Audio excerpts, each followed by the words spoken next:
নিমি নবযোগেন্দ্র সংবাদ শ্রীমদ্ ভাগবত এখান থেকে আলোচনা করছি।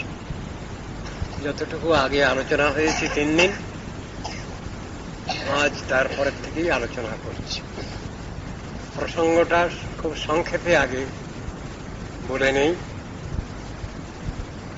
নারদ ঋষি তিনি পৃথিবীর সর্বত্র বীণা বাদন করে করে তারক ব্রহ্ম মহামন্ত্র এই নাম কীর্তন করছেন সর্বত্র। যদৃচ্ছাক্রমে একদিন তিনি হাজির হলেন দ্বারকাপুরীতে বসুদেব মহারাজের ঘরে। বসুদেব মহারাজ তাকে স্বাগত সম্ভাষণ জানাচ্ছেন, তাকে তার শ্রীচরণ ধৌত করে দিচ্ছেন, ধূপ দীপ দিয়ে আরতি করছেন, তারপরে কিছু প্রশ্নাদি করছেন। প্রসঙ্গটা এইভাবে আরম্ভ হয়েছে। আর তিনি একটা বিষয় জানতে চেয়েছেন, আত্মকল্যাণ সূচক প্রশ্ন। সেই প্রশ্নেরই উত্তর দিতে গিয়ে নারদ ঋষিকে তিনি জিজ্ঞাসা করেছেন, আমি সংসারে বদ্ধজীব হয়ে পড়ে আছি, আমি ভুল করেই বোধহয় ভগবানকে পুত্ররূপে প্রার্থনা করেছিলাম, তো ভগবান আমার ইচ্ছা পূরণ করেছিলেন, তিনি আমার ঘরে আমার পুত্রত্ব স্বীকার করে এসেছিলেন। কিন্তু একটা ভুল বোধহয় আমি করেছি, আমি মুক্তি কামনায় ভগবান শ্রীহরির আরাধনা করি নাই। নারদ ঋষির কাছে তিনি যাচাই করে নিচ্ছিলেন তার ভুল হয়েছে কিনা।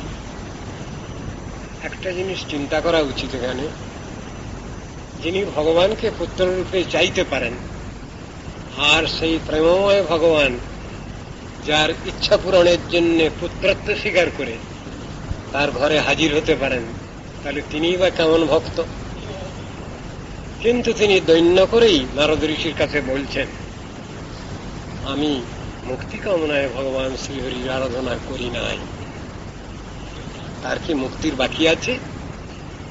যিনি কৃষ্ণের পিতা, তার কি আর মুক্তি বাকি আছে? নিশ্চয়ই নাই। এটা তিনি দৈন্য মুখেই ওই কথা বলছেন।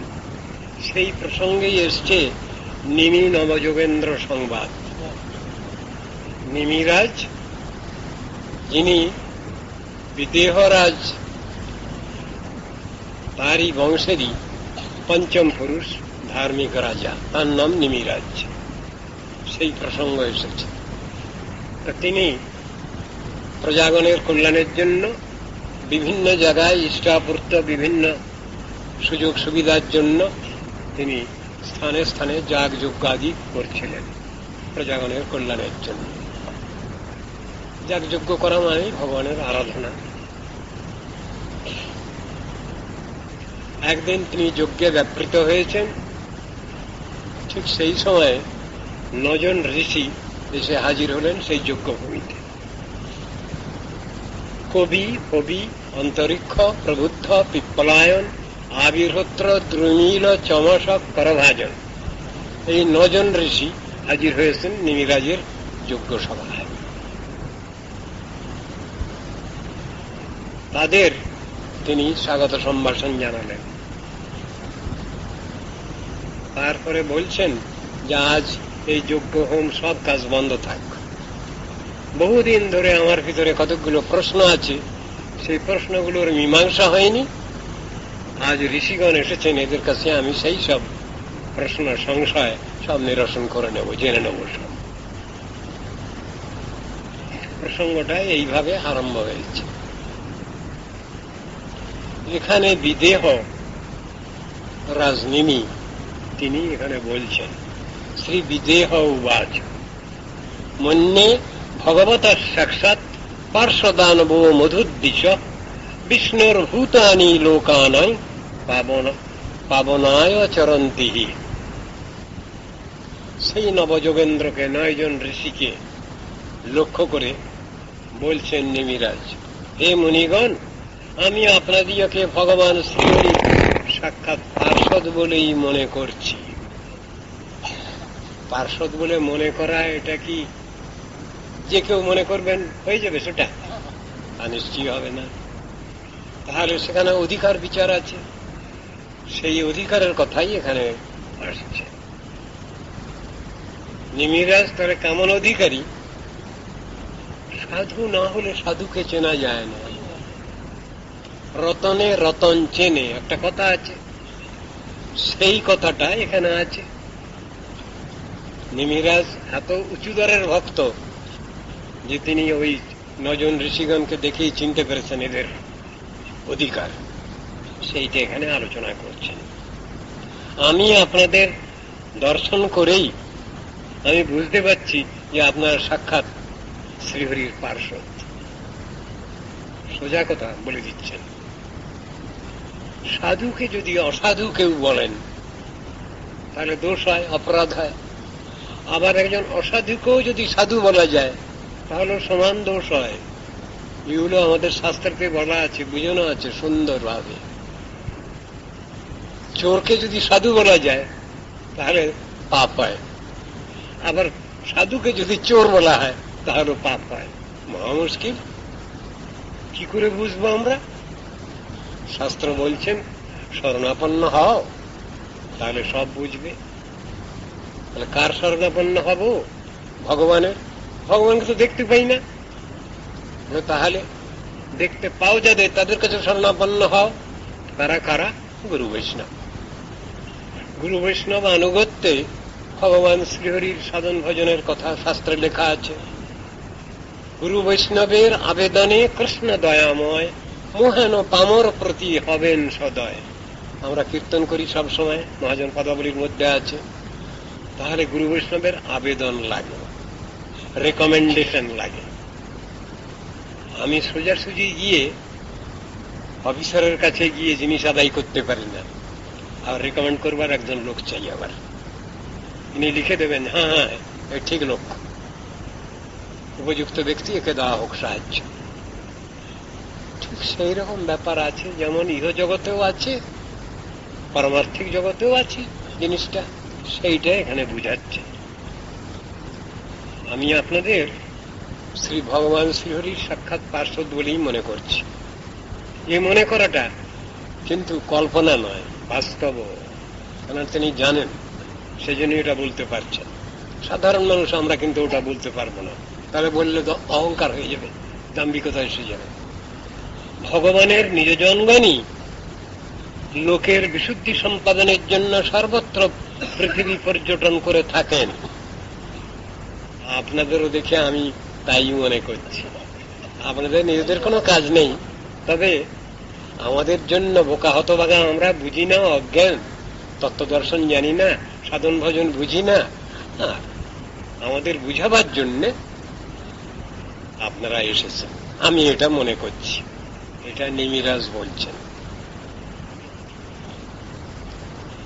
দুর্লভ মানুষ দেহ দেহিনাং ক্ষণভঙ্গুরা, তত্রাপি দুর্লভং মন্যে বৈকুণ্ঠ প্রিয় দর্শনম।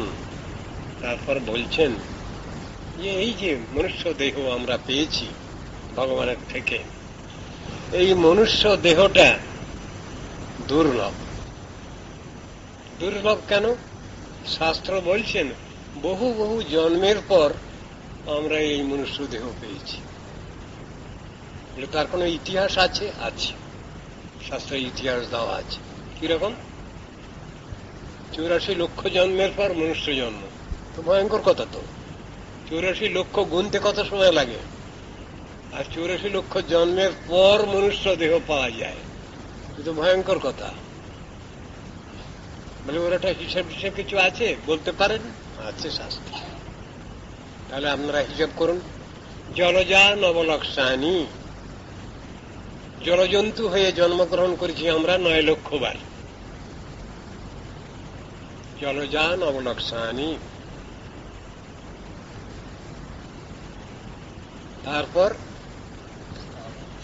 স্থাবরা লক্ষবিংশতি, স্থাবর জন্ম, বৃক্ষ তৃণ গুল্মলতা, পাহাড় পর্বত এসব হয়েও জন্মগ্রহণ করেছি 20 লক্ষ বার। কৃময়ুর রুদ্রশঙ্কা, কৃমি কীট হয়ে জন্মগ্রহণ করেছি 9 লক্ষ বার। পক্ষিণাং 10 লক্ষকম,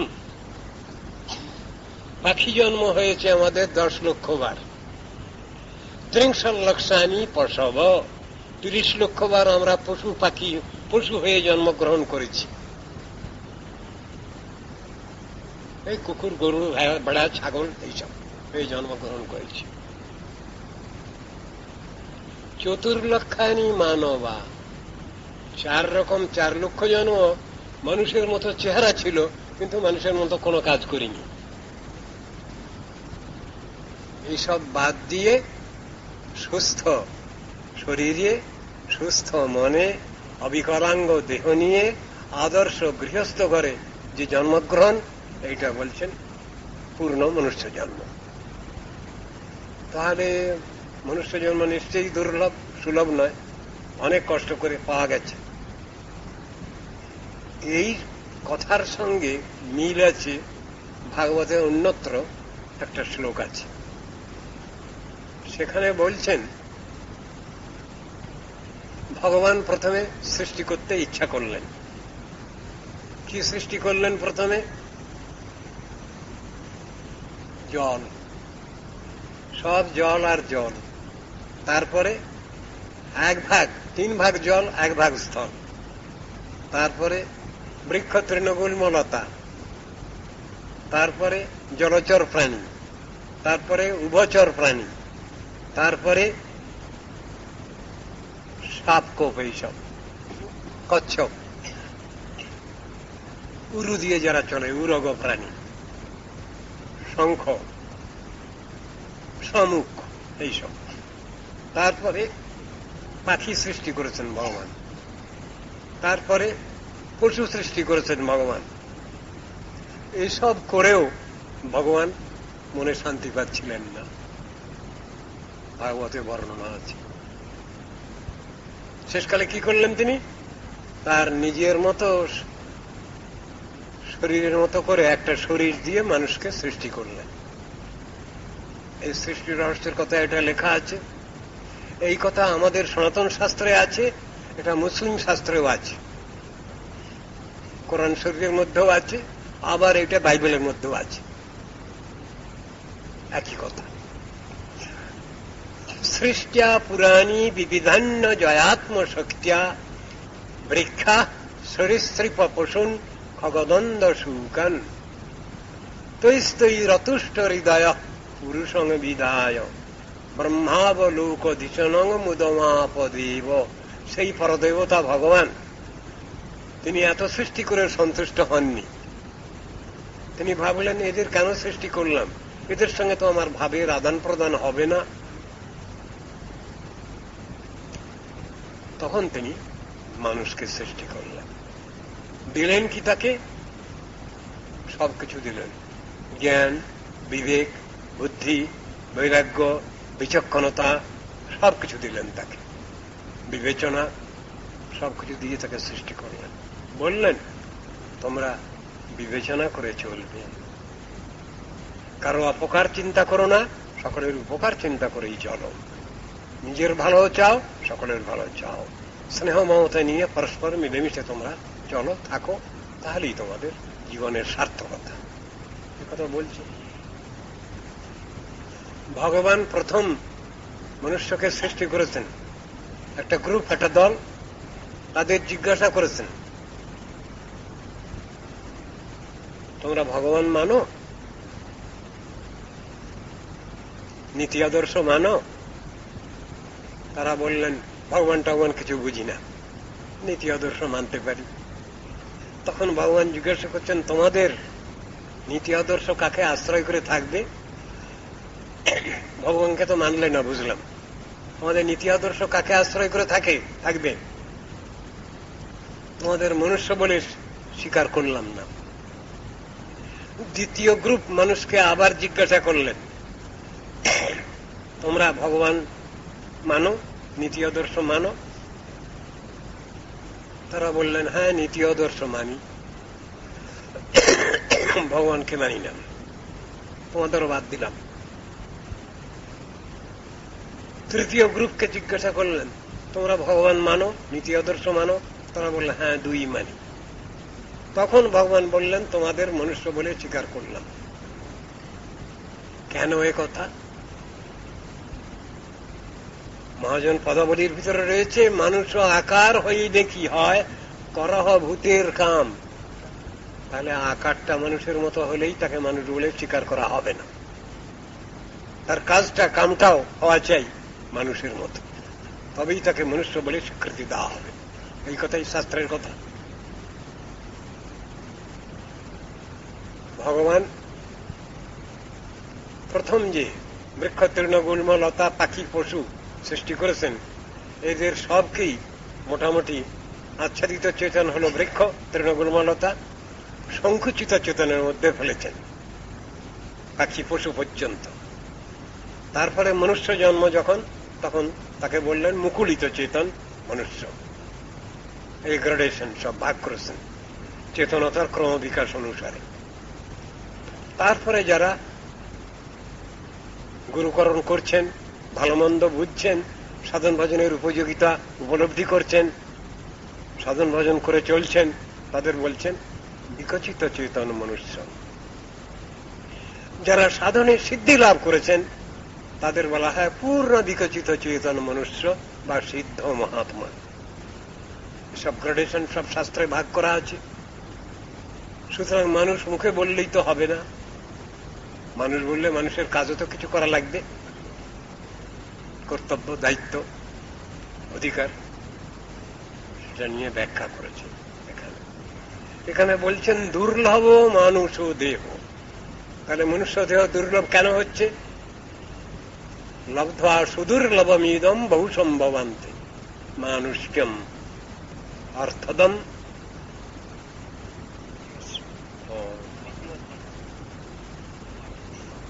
বহু বহু জন্মের পর আমরা মনুষ্য জন্ম পেয়েছি, এইটাই বলছেন। তা এই যে মনুষ্য জন্ম পেয়েছি, এটা বলছেন অর্থদ। অর্থদ মানে পরমার্থদ, এখানে মানে পরমার্থপ্রদ। অন্য জন্মেতে আমরা ঈশ্বরের সাধন ভজন করতে পারি না, কিন্তু মনুষ্য জন্মে সাধন ভজন করতে পারি, সেই অধিকার ভগবান দিয়েছেন। আপনারা শুনলে অবাক হবেন, ভাগবতে লেখা আছে দেবতাগণের থেকেও মনুষ্যগণের শ্রেষ্ঠত্ব। কেন? দেবতাগণ হরিভজন করতে পারেন না। কেন? তারা অফিসার গ্রেড, ভীষণ দাম্ভিক, অহংকারী।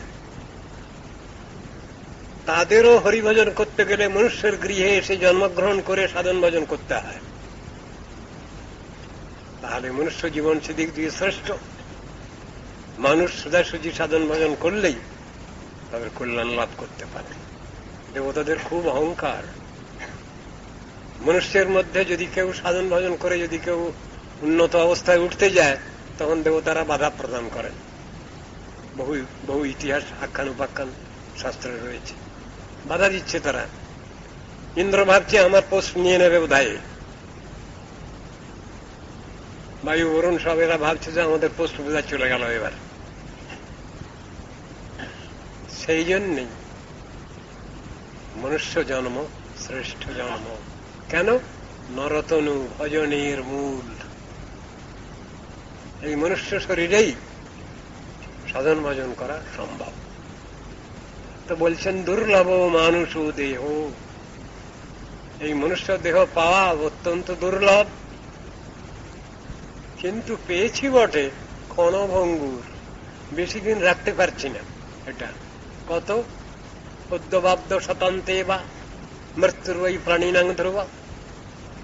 আজিবা শতেক বর্ষে অবশ্য মরণ, নিশ্চিন্ত না থাকো ভাই, যত শীঘ্র পারো ভজ শ্রীকৃষ্ণ চরণ, জীবনের ঠিক নাই। বড় জোর 50, 60, 70, 80, না হয় 100 বছরই ধরা গেল।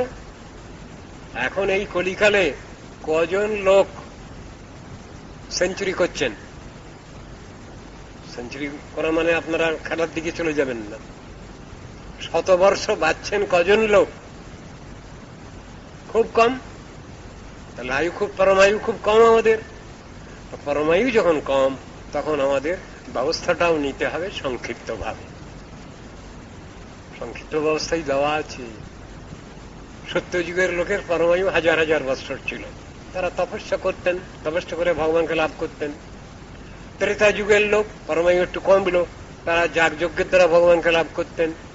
দ্বাপর যুগের লোক, তাদের পরমায়ু আরো একটু কম ছিল, তারা পূজা অর্চন করে বিশেষ করে ভগবানকে লাভ করতেন। কলিযুগ আয়ু বর্ষ শতম, শতবর্ষ পরমায়ু হিসেব করা, সময় খুব সংক্ষেপ। সুতরাং সংক্ষিপ্ত ব্যবস্থা কি? কৃতে যধ্যায়তো বিষ্ণু ত্রেতায়াং যজতোমুখী দ্বাপরে পরিচর্যায়াং কলৌ তৎ হরিকীর্তনাৎ। হরি সংকীর্তন নাম কীর্তন, যদাপ্নতি তদাপ্নতি কলৌ সংকীর্ত কেশবম। মানে হরের নাম হরের নাম হরের নামৈব কেবলম কলৌ নাস্তিব নাস্তিব নাস্তিব গতিরন্যতা। হরিনাম ছাড়া গতি নাই, গতি নাই, গতি নাই। শাস্ত্র ত্রিসত্য করে বলছেন, কৃষ্ণ নাম ভজ জীব, আর সব মিছে, পলাইতে পথ নাই, জম আছে পিছে। সাধু সঙ্গে কৃষ্ণ নাম এই মাত্র চাই, সংসার জিনিতে আর কোন বস্তু নাই। বিঘোর সংসারে পড়িয়া মানব না পায় দুঃখের শেষ, সাধু সঙ্গ করি হরি ভজে যদি, তবে অন্ত হয় ক্লেশ, তবেই তো ক্লেশের শান্তি। শাস্ত্রতে এই বলছে। এখানে বললেন দেহিনাং ক্ষণভঙ্গুর। শরীরটা আমরা পেয়েছি বটে, মনুষ্য শরীর, কিন্তু বেশি দিন রাখতে পারছি না, ইচ্ছা করলেও না। দুরন্ত কাল আমাকে নিয়ে যাচ্ছে। কখন শেষ নিঃশ্বাস পরিত্যাগ করব কেউ গ্যারান্টি দিয়ে কেউ বলতে পারেন না। পিতার আগে পুত্র চলে যাচ্ছেন, মাতার আগে কন্যা চলে যাচ্ছেন, ভাইয়ের আগে ভাই চলে যাচ্ছেন, বাপের আগে মা চলে যাচ্ছেন। কে বলবে কে কখন যাবেন? এখনকার দিনের সমাজে কথা হয়েছে কি, এরা সবাই বলছেন, ওরে বাবা এখন যৌবন কাল, এখন সংসারে ভোগসুখ কর, তারপরে বুড়া বুড়ি হলে তখন একবার কেষ্ট বিষ্টু বলিস। এই হলো এখনকার সমাজের সকলের যুক্তি। সবাইয়ের মুখে মুখে এই কথা ঘুরছে, কিন্তু আপনারা বলতে পারেন শাস্ত্রে কোথায় লেখা আছে এ কথা? বুড়া বুড়ি হলে, বুড়ো থুড়ি হলে তখন কেষ্ট বিষ্টু বলবে, তার আগে বলা চলবে না, তার আগে বলা পাপ। এটা কোথায় লেখা আছে? সব শাস্ত্রে লেখা আছে অত্যন্ত বাচ্চা বয়স থেকেই হরিভজনে মনোনিবেশ করো। কোথায়? কৌমার আচরেত প্রাজ্ঞ ধর্মান ভাগবতানিহ। এই সনাতন ধর্ম, ভাগবত ধর্ম, আত্মধর্ম যাজন করো তোমরা অতি বাচ্চা বয়স থেকে, তবে অভ্যাসটা হবে। কেন? অধ্রুব, জীবনে ঠিক নাই, বুঝে সুঝে আগে থেকে সাবধান হও, এই কথা বুঝানো আছে। আবাল্যাৎ হরিং ভজ, ছেলেবেলা থেকেই হরিভজনে মনোনিবেশ করো। এই তো গীতা ভাগবত শাস্ত্রের কথা। তো এইসব কথা কোথা থেকে আসছে? বুড়া বুড়ি হলে তখন একবার কেষ্ট বিষ্টু বলিস, এখন সংসারে খেয়ে পড়ে যা, ভোগ সুখ করে যা, এ কথা কারা বলছে? সুবিধাবাদী ভোগী সমাজ বলছে। সব নাস্তিক চারবাকের শিষ্য যারা, তারা বলছে। চারবাক বলে একজন ঋষি ছিলেন, জানেন, মহানাস্তিক। তিনি কি বলছেন? ঋণং কৃত্বা ঘৃতং পিবেত। যদি তোমার ঘরে খাওয়ার কিছু না থাকে, তুমি ঋণ করে ঘি খাও। বলে তারপর শোধ দেবো কি করে? তা বলছে মুদলে আঁকি সবই ফাঁকি। কে কার ঋণ শোধ করবে? আবার একদিক দিয়ে ধার করে যাও, একদিক দিয়ে খেয়ে যাও। বলে বা এত বেশ সুন্দর বিচার। ঋণং কৃত্বা ঘৃতং পিবেত যাবৎ জীবেত সুখং জীবেত। বলে শোধ শোধ দিতে হবে না। কেন? ভস্মীভূত দেহস্য পুনরাগমনং কুত। মুদলে আঁকি সবই ফাঁকি, আবার কে কার দেনা শোধ করবে? আজ বর্তমান দুনিয়া জগৎটা এই নাস্তিক্যবাদেরই শিষ্য সব। কি হবে? ফুটো ফটো খাও দাও, এর থেকে আর ভালো কথা কিছু আছে আজকাল? এই শিক্ষা চলছে বাজারে, কোনো উপায় নেই। আমাদের মুনি ঋষিরা, স্বয়ং ভগবান এই শিক্ষা দেননি, আমাদের পিতৃপুরুষগণ এই শিক্ষা দেননি। তারা সবাই বলছেন নীতি আদর্শ মেনে চলো, পরস্পর মিলেমিশে চলো, স্নেহ মমতা রেখে চলো, তাহলে তোমাদের সুখ শান্তি। এই শিক্ষা নিচ্ছি কোথায়? আমরা পাচ্ছি না তো। তত্রাপি দুর্লভং মন্যে বৈকুণ্ঠ প্রিয় দর্শনম। তাহলে দুর্লভ মনুষ্য জন্ম এক কথা, তাকে রাখতে পারছি না।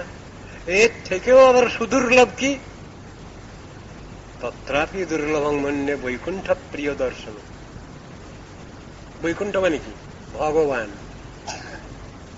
ভগবানের থাকার স্থানের নাম বৈকুণ্ঠ, আবার বৈকুণ্ঠ শব্দ বিষ্ণুকে, ভগবানকেই লক্ষ্য করে। তা বৈকুণ্ঠ প্রিয় কারা? ভগবত ভক্ত। তাদের দর্শন আরো সুদুর্লভ। মনুষ্য জন্ম লাভ করা দুর্লভ, আর তার থেকেও আরো সুদুর্লভ ভগবত ভক্তের দর্শন, সাক্ষাৎ দর্শন, সেটা আরো সুদুর্লভ। এটা বলছেন কে কাকে? নিমিরাজ ওই নবযোগেন্দ্র 9 জন ঋষিকে লক্ষ্য করে বলছেন। অথ আত্যন্তিকং সেবং পৃচ্ছাম ভবতো নঘা সংসারেস্মিন ক্ষণার্ধেপি সৎসঙ্গ সেবধির নৃণাম।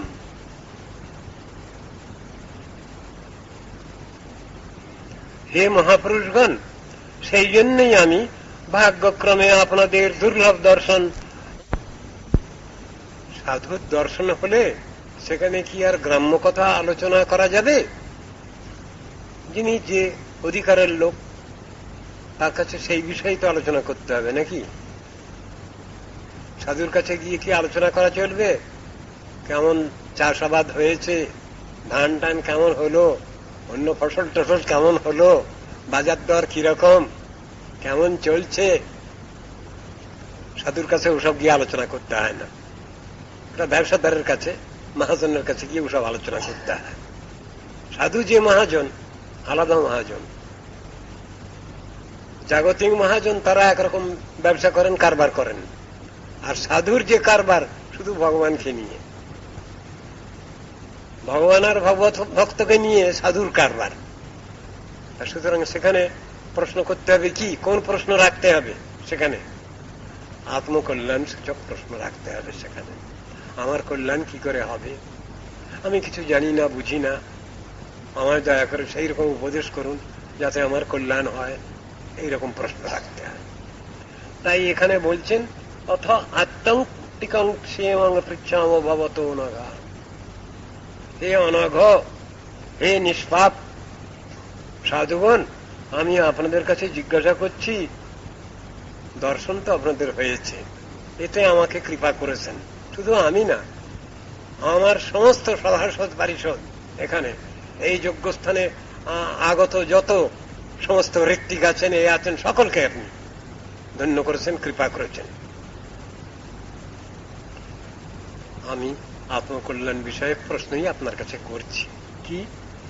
এই সংসারে যদি ক্ষণার্ধকালও সৎসঙ্গ লাভ হয়, তাহলে পরমনিধি স্বরূপ খুব আনন্দজনক হয়। শাস্ত্রে লেখা আছে, ক্ষণমিহ সজ্জন সঙ্গতি রেখা ভবতি ভবার নব তরণী নৌকা আছে, মোহ উদ্গরের মধ্যে আছে। ক্ষণকালও যদি সাধুসঙ্গ হয় তাহলে মহান কল্যাণ। বলে কতটুকু? যদি বলা যায় কত কম সময়, বলুন। সাধুসঙ্গ, সাধুসঙ্গ সর্বশাস্ত্রে কয় লবমাত্র সাধুসঙ্গ সর্বসিদ্ধি হয়। বলে লব মানে তো বুঝতে পারলাম না। 11 সেকেন্ড সময়, 1, 2, 3, 4 করে 11 গুনতে যত সময়, এই সময়টুকুও যদি সাধুসঙ্গ হয় তাতে তার সর্বার্থ সিদ্ধি। কিন্তু ঠিক ঠিক ভাবে তো হওয়া চাই। বলে ঠিক ঠিক ভাবে আবার এটা লাগিয়ে দিলেন কেন কথা? শাস্ত্রে আছে, আমার তো লাগাবার কোনো এ নেই, শাস্ত্রেই বলা আছে। ব্যাপারটা কি বলুন তো? ঠিক তো বুঝলাম না। এক জায়গায় শাস্ত্র পড়ে দেখছি এক কৃষ্ণ নাম যত পাপ হরে, পাপীর সাধ্য নাই তত পাপ করে, এক জায়গায় পড়লাম। তাহলে তো মশাই একবার কৃষ্ণ নাম করলেই তো হয়ে গেল, আমার 10 বার করার দরকার কি? সর্বক্ষণ বলা ইচ্ছে বিধি নাই, আর এসব বলার দরকার কি? একবার করলেই তো হয়ে যায়। না হে না, অত সস্তা নয়। তাহলে কি? কোটি জন্ম করে যদি শ্রবণ কীর্তন, তথাপি না পায় কৃষ্ণ পদে প্রেমধন। ব্যাস, অপরাধযুক্ত নাম যদি কোটি নাম করা যায় তাতে কোনো ফল হবে না, কিন্তু নিরপরাধে নাম লইলে পায় প্রেমধন। কথাটা তো বলা আছে, অপরাধ শূন্য হইয়া লহ কৃষ্ণ নাম, কৃষ্ণ মাতা কৃষ্ণ পিতা কৃষ্ণ ধন প্রাণ, কৃষ্ণের সংসার করো ছাড়িও নাচার, জীবে দয়া নামে রুচি সর্বধর্ম সার। কথাটা তো বুঝানো আছে, অপরাধ শূন্য হইয়া, এই কথা আছে। নিরপরাধে নাম যদি হয়, সেই রকম এক শুদ্ধ নাম যদি উচ্চারিত হয়, চেতনা যুব হয়, তাতেই ফল। তাহলে তো অত সস্তার কথা নয় ওটা। একবার করলাম হয়ে গেল বলে দিনান্তে একবার তাকে ডাকিস, তো ফাঁকিবাজি কথা। ভগবান কি ব্যাগার দেওয়া লোক নাকি? বহুদিন আগে ব্যাগার দেওয়ার একটা ব্যাপার ছিল।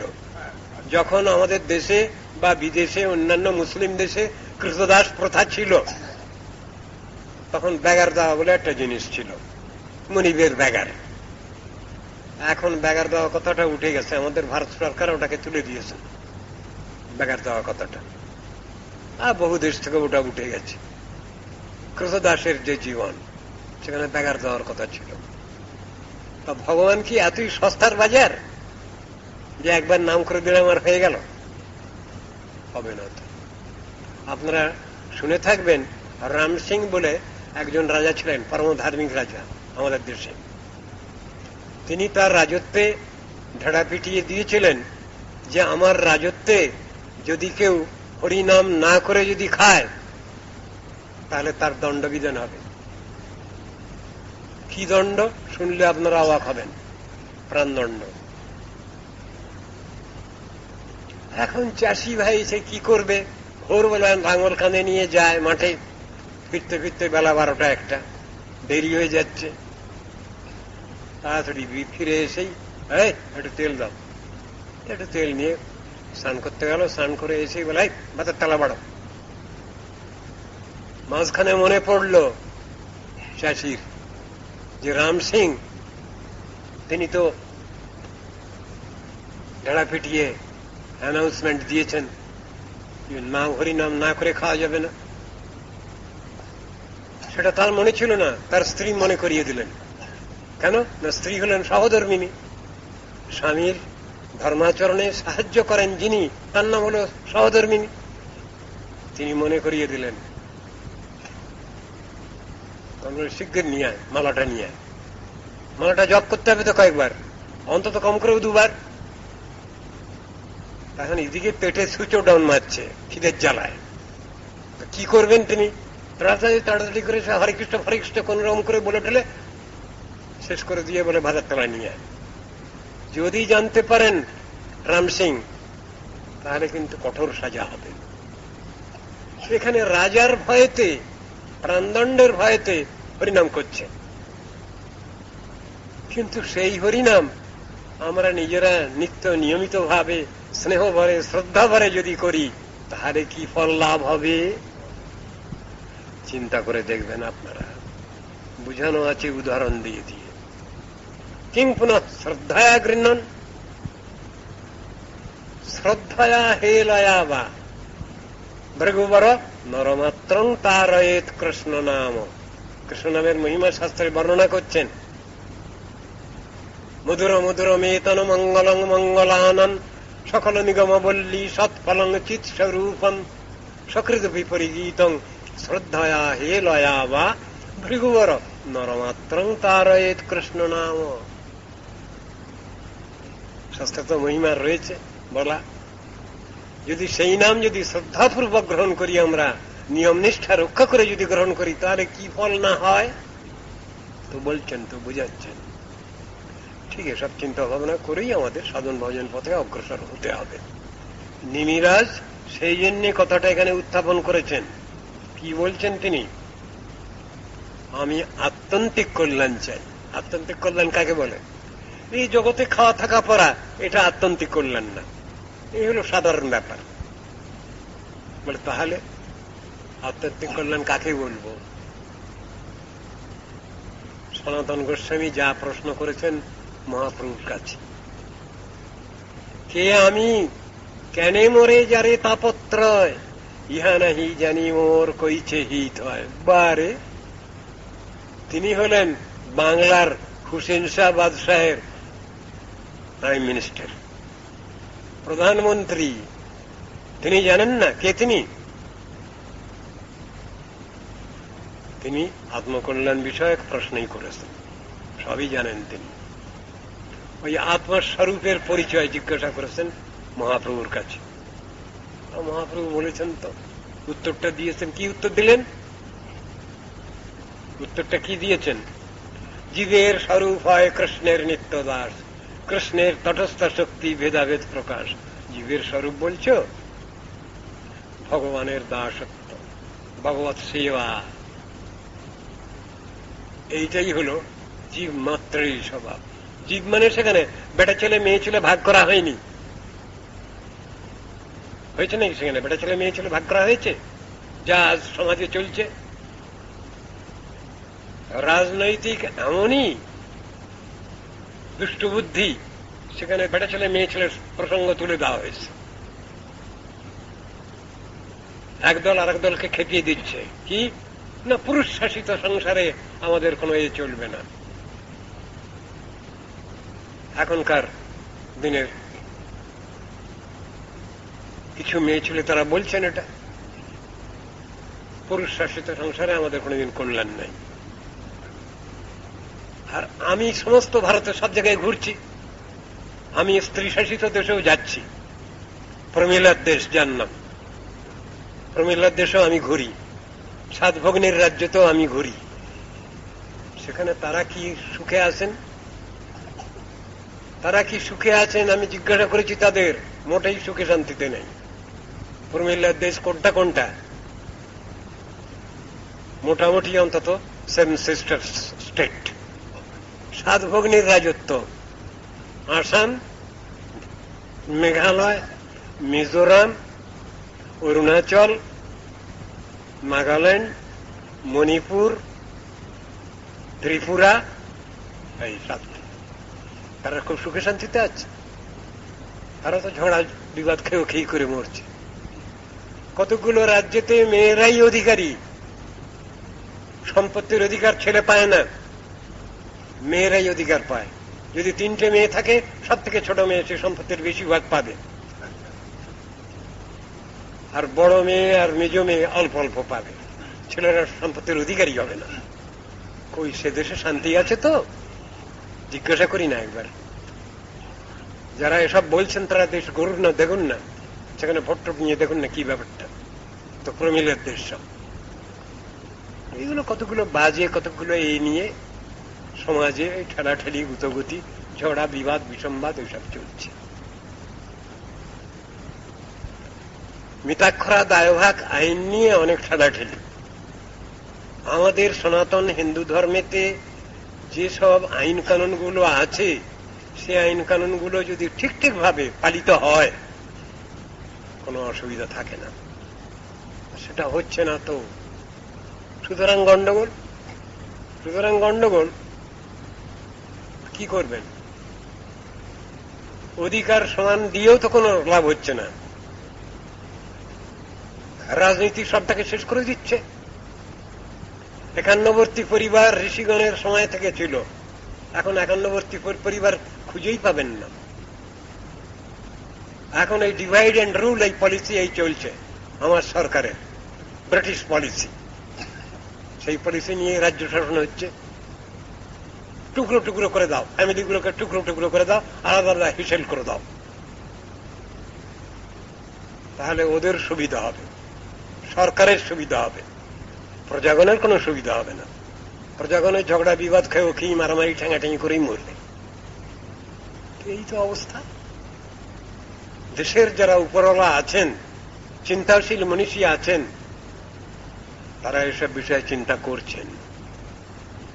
বিজ্ঞ ব্যক্তি যারা আছেন দেশে, বিদ্বজ্জন যারা বসে আছেন, তারা এসব নিয়ে চিন্তা ভাবনা করছেন। খুব দুঃখিত তারা। এই মোড় ফিরাবে কে? এর মোড় ফিরাবে কে? স্বয়ং ভগবান যদি এসে যদি কোনো ব্যবস্থা নেন, তাহলে একটা কিছু সম্ভব। আর তা নাহলে যে যার কর্তব্য করে যাও, কি হবে? শুনবে না তো। কলি, কলি প্রবল। প্রবোধানন্দ সরস্বতীবাদ বলছেন, কাল কলি, কাল হলো কলিকাল, এটা খেয়াল থাকে যেন। ইন্দ্রিয় বৈরী বর্গান, শ্রীভক্তি মার্গ ইহ কণ্টক কোটি রুদ্ধ। ভক্তি মার্গ কোটি কণ্টকে কণ্টকিত। কি করা যাবে? চাচা আপন বাচ্চা নাকি? সাবধান হও সবাই নিজে নিজে, ওই ফাঁদে পা দিও না। ঠেলাঠেলি গুতগুতি করো না, ঈর্ষা হিংসা মাৎসর্য রেখো না, দম্ভ দর্প অভিমান অহংকার রেখো না। মিলেমিশে চলো, শান্তি পাবে। শাস্ত্রে তো বুঝানো আছে বহু ভাবে, যুক্তি দিয়ে, গল্প আখ্যান উপাখ্যান দিয়ে বুঝানো আছে। কই আমরা তো এগুলো নিচ্ছি না। তো বলছেন এই সংসারে যদি ক্ষণার্ধকালও সৎসঙ্গ লাভ করা যায়, তাহলে পরম লাভ হয়ে থাকে। সৎসঙ্গের মহিমার কথা বললেন। ঋষিগণকে দর্শন করে রাজা বিদেহরাজ নেমি খুব সন্তুষ্ট হয়েছেন। তাই তাদের কাছে আত্মকল্যাণ বিষয়ে প্রশ্নই আরম্ভ করেছেন। সকলের শেষে তার ইচ্ছা হয়েছে, আমি ভাগবত ধর্ম জানব। সনাতন ধর্ম কি আমার জানা নাই। আপনারা এসেছেন আমার কাছে, এই সুযোগ আজকে ছাড়ব না, আমি জেনে নেব আপনাদের কাছে। ধর্মান ভাগবতান ভূত যদি ন শ্রুত এক সমম। হে ঋষিগণ, আমাকে ভাগবত ধর্ম বলুন আপনারা। ভাগবতে যা লেখা আছে তাই ভাগবত ধর্ম নাকি? না, সনাতন ধর্ম, আত্মধর্ম, নিত্য ধর্ম, তার নাম হল ভাগবত ধর্ম। পৃথিবীর সর্বজীবের ধর্ম, বৃক্ষ তৃণগুল্মলতা থেকে আরম্ভ করে, পশু পাখি থেকে আরম্ভ করে, মনুষ্য গোষ্ঠী আরম্ভ করে, সকলের তার নাম হল ভাগবত ধর্ম, তার নাম সনাতন ধর্ম। সেই সনাতন ধর্ম সম্বন্ধে আমাকে দয়া করে কিছু বলুন। উনি কি কিছু জানেন না? রাজা রাজা কি না জেনে প্রশ্ন করছেন? তা আপনারা মনে করবেন না।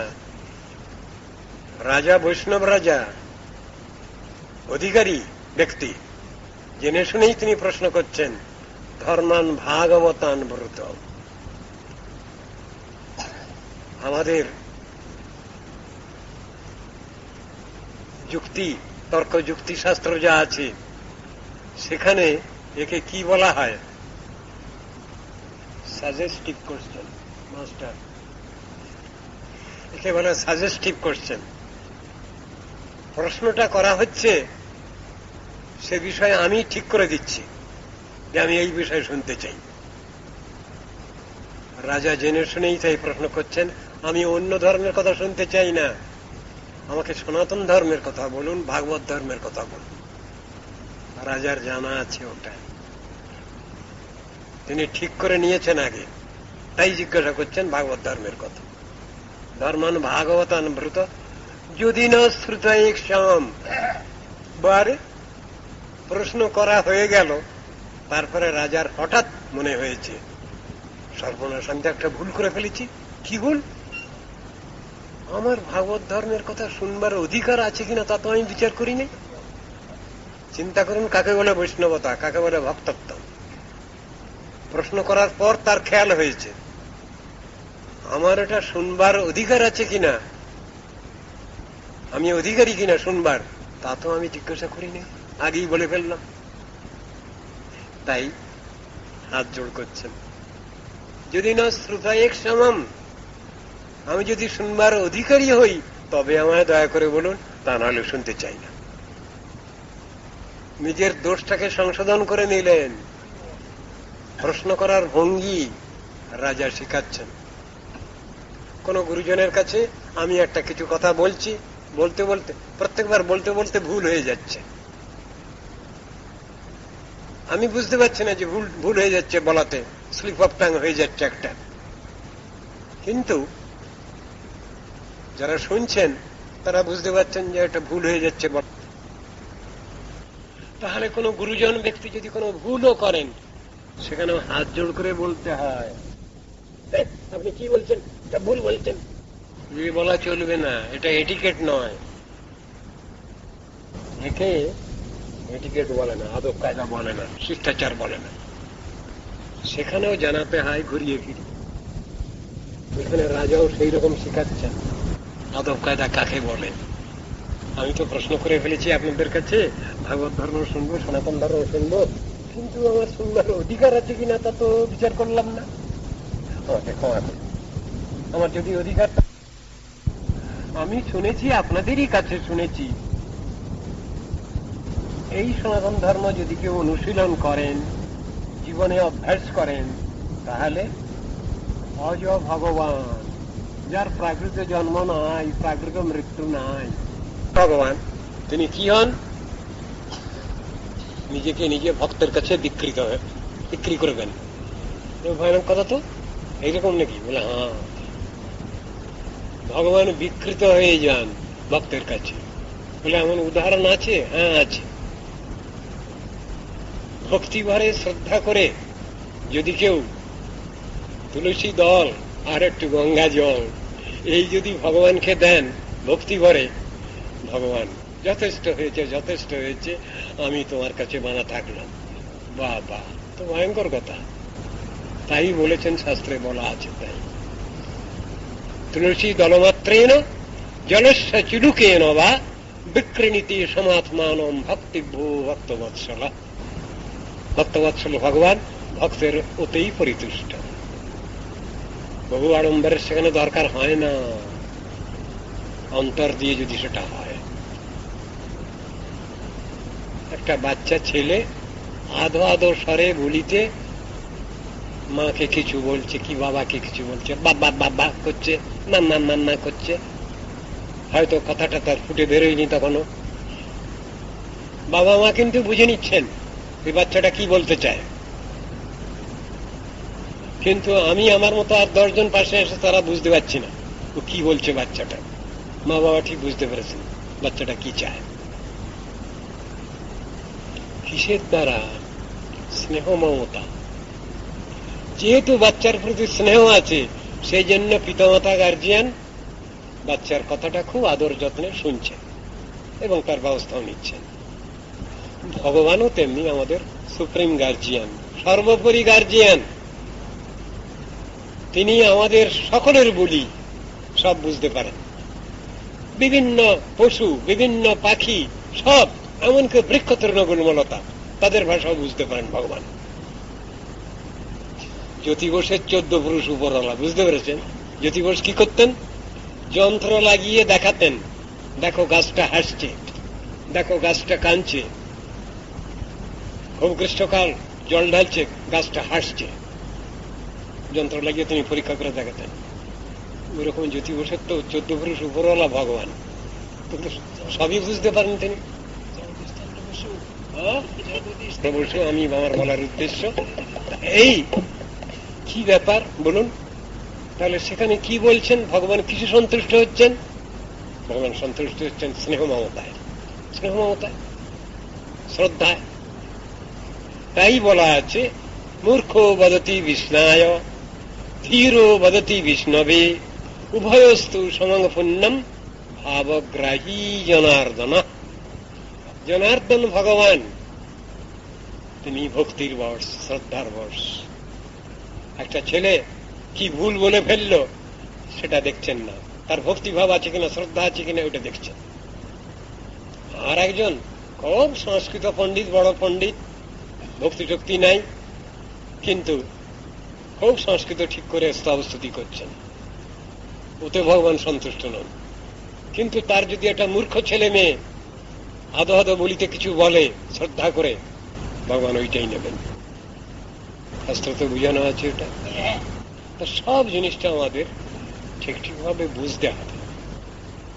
অনুষ্ঠানগুলো প্রয়োজন আছে, অভ্যাস যোগ প্রয়োজন আছে, জীবনে সাধনার প্রয়োজন আছে, এটা নিশ্চয়ই আছে। কিন্তু সেইটুকুই যেন সর্বস্ব না হয়, সেটা যেন অন্তর দিয়ে হয়, তাহলে সব ঠিক আছে। যদি আন্তরিকতা না থাকে তাহলে সবটাই গেল। এই কথাই শাস্ত্রের শিক্ষা আছে।